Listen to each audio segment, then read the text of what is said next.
Shia and the Sunni, the historic divide between the Shiites and the Sunnis. This is something which is a major political phenomenon which we have to deal with in the Middle East. We have in the region clear upsurge of religion as a major power and a major factor in the governance of countries. Secularism in the Middle East is in decline at the moment. For a very long time, secularism was succeeding. Today, religion is a major effect in the Middle East.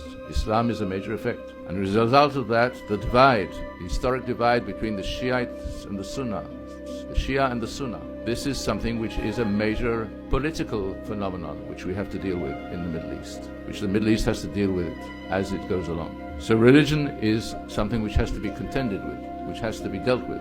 May I turn to the question of Iran? What should Israel do? Iran is a huge threat. We cannot live with Iran having nuclear military power. It is very, very important to create a coalition, a Sunni coalition that will be led by Turkey. Which is secular? Yes, and I believe that although the Israeli-Palestinian conflict is not the major conflict, the major conflict in the Middle East is the Sünni Shia conflict. I think that if we shall be able to create this coalition that will be supported with the international community led by America, we will be able to face Iran. We will be able to respond to the Iranian threat. What do you mean by Sunni coalition? Sunni coalition means that Turkey with Egypt, with Jordan, with Saudi Arabia understand that the major conflict is with Shia led by Iran, and they create this coalition that will face Iran, the Palestinian, Israeli. Okay, so this is the coalition. And the numerical superiority of the Sunni world, led by Egypt, Saudi Arabia and Turkey, as pitted against the Shia minority in the form of Iraq and Iran, is therefore all to see. Although Israel is not in the center of this battle, it could benefit from a Shia defeat.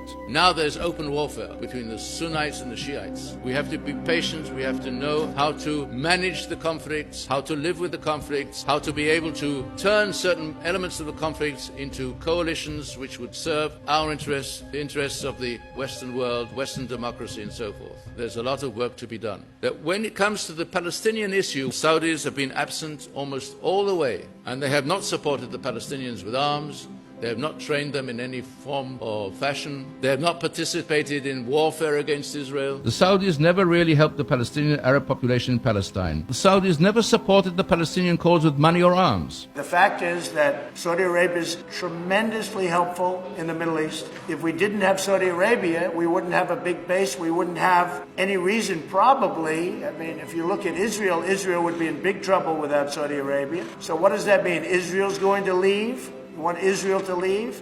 We have a very strong ally in Saudi Arabia. کشوری در این منطقه و در شاید در همه جای دنیا به بدی دولت سعودی من سراغ ندارم. دولت سعودی هم مستبد، هم دیکتاتور، هم ظالم، هم وابسته است، هم فاسده. این دولت اینجوری رو براش امکانات هسته‌ای فراهم میکنند. اعلان کردن که نیروگاه هسته‌ای براش میسازند، اعلان کردن که مراکز تولید موشک براش درست میکنند. اونجا اشکالی نداره.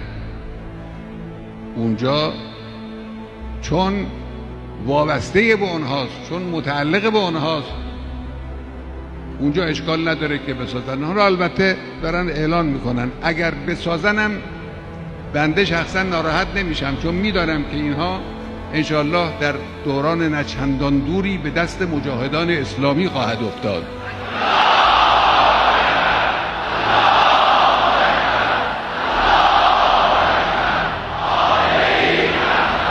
Now, there's an old Islamic hadith. It is a hadith is a written tradition or a prophecy. And in the prophecy, it says that an Islamic army will rise up from Khorasan, right here, and it will fight, and it will restore the entire caliphate map.